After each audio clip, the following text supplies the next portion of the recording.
Can you recall a time when you were offended?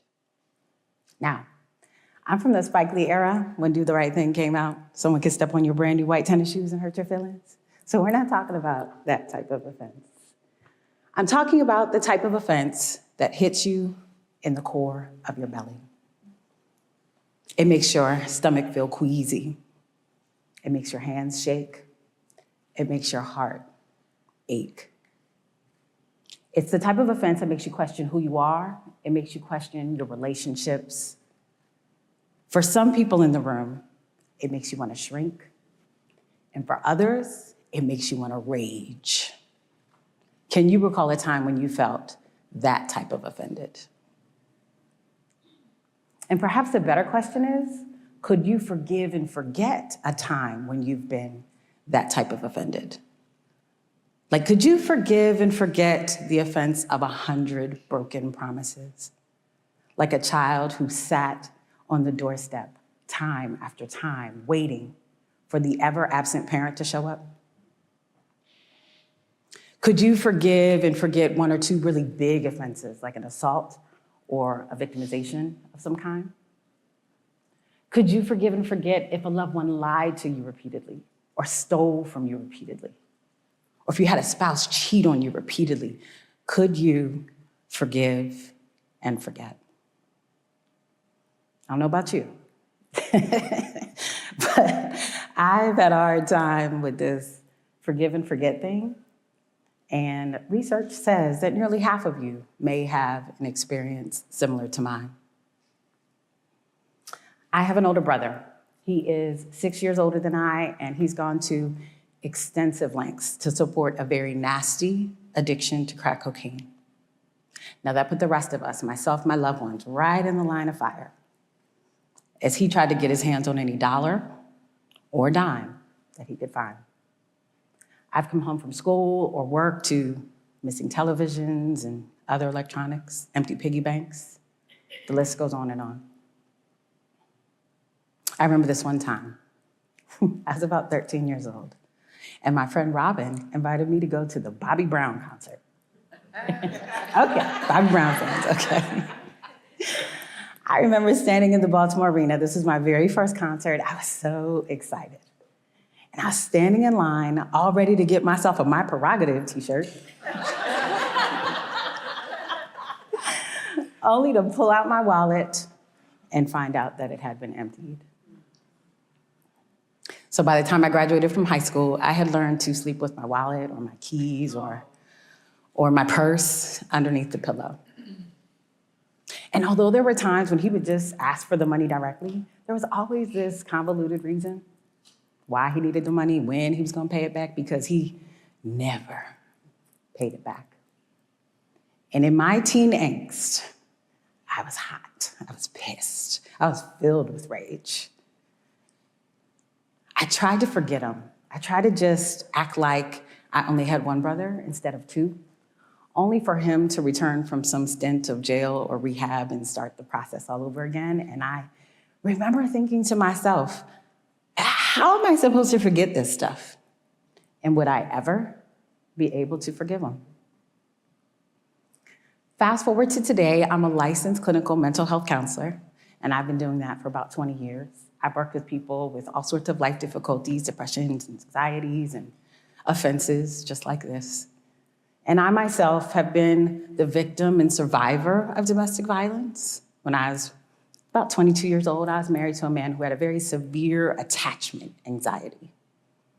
At the slightest hint that I might be showing someone else too much attention, or if he thought I might leave him or break up with him, he would escalate to verbal and physical, emotional abuse. And our marriage counselor at the time seemed to employ this forgive and forget strategy. That made no sense to me. So one day, as my husband's walking out the door, fussing and cussing about something, I called the marriage counselor on the phone, and I was like, I don't understand. I can't do this. How am I supposed to forgive and forget something if it keeps happening? Now, this was well over 20 years ago, but he told me two simple words that continue to resonate with me today. So my question, how do you forgive and forget something if it keeps happening? He said, you don't. Let's just sit with that one for a moment. You don't forgive and forget something if it keeps happening. Like, forgive and forget? Like, where did this phrase come from anyway? Like, whose idea was this? Because as a trauma therapist, I'm keenly aware of the fact that these type of offenses sit deep in your nervous system. And it starts in our brain. Our brain is hardwired to store and retrieve information. It becomes biological data. And researchers tell us that there are some traumatic experiences we'll never forget as an adaptive outcome. It's like there's a little sticky note sitting on your brain that tells you, hey, don't forget this, because it could save your life one day. So if remembering is stuck in us, like biological data, if the cumulative sticky notes keep showing up, if the cumulative offenses keep happening, when forgetting is out of the question, how are we supposed to forgive? Through my own personal offenses and counseling people over the years, I realized that for me, for this type of forgiveness, for these type of offenses, I needed some distance. It was 3 steps for me that helped me on my path to forgiveness: physical distance, emotional distance, and intellectual distance. Now, step 1, physical distance, is pretty self-explanatory. Like, if you're not in my personal red carpet bubble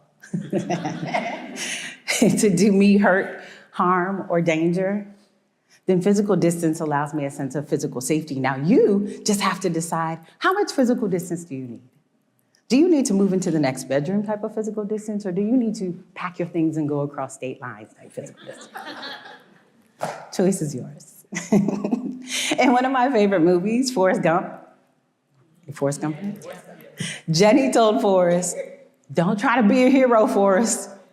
If you're in danger, just run, Forrest, run.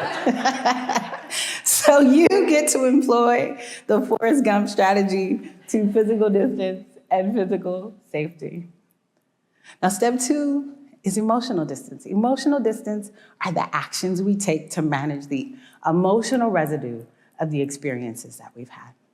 Because remember, even though you've changed your physical environment, you've now taken your nervous system with you. So you continue to feel all of the things that don't feel so good to feel. In this stage, people tend to go on a numb and suppressed journey. They don't want to feel it. If you think about Jenny from Forrest Gump, she had some personal traumas. She had some childhood traumas. She tried to move away. She tried to drink it away. She tried to smoke it away. She tried to sex it away. She tried to do all of the things to suppress her nervous system. So you've got to remember that with emotional distance, the goal is to get a healthy sense of emotional security. Think about your therapies and your medication, maybe support groups, maybe even mediation with the person who offended you in the first place. The goal is emotional, healthy security. Now, after some physical distance and some emotional distance on this path to forgiveness, I still needed a little more distance. Intellectual distance. Intellectual distance is the transition of mindset away from victimization and hurt. Because of the offenses we've experienced, it's hard to see your situation with fresh eyes. It's hard to see your experience or even your offender with a fresh perspective. Okay, Forrest Gumpers, remember Lieutenant Dan? Okay. Lieutenant Dan was mad at the world. He wanted to die in the Vietnam War like his father before him and the father before him and the father before him, but Forrest Gump saved his life. So he's mad at the world, fussing and cussing, angry all the time. I was supposed to die as Lieutenant Dan. And Forrest Gump told him, but you're still Lieutenant Dan. It's that transition of mindset, that transition of perspective that allows you to release the pain that you've been stuck in, only to view the rest of your life differently moving forward. Now, for me, with my brother, intellectual distance allowed me to consider as if he were a client. As a counselor, I'm very much aware of the depths of addiction, the cycle that's physiologically demanding on the body. Not to mention the underlying depressions or anxieties or traumas or self-esteem issues that might be fueling that cycle of addiction. And it dawned on me one day that perhaps, just maybe my brother has enough to deal with in managing his cycle of addiction that he didn't need my anger and rage and attitude on top of it. Managing the cycle of addiction is a heavy enough burden by itself. It's the slightest shift in my perspective that allowed me a sense of compassion and a little step closer on that path to forgiveness. That revelation also made me realize, as horrible as it was being a victim in my own home by a family member, that I wasn't a victim of my brother. I was a victim of addiction.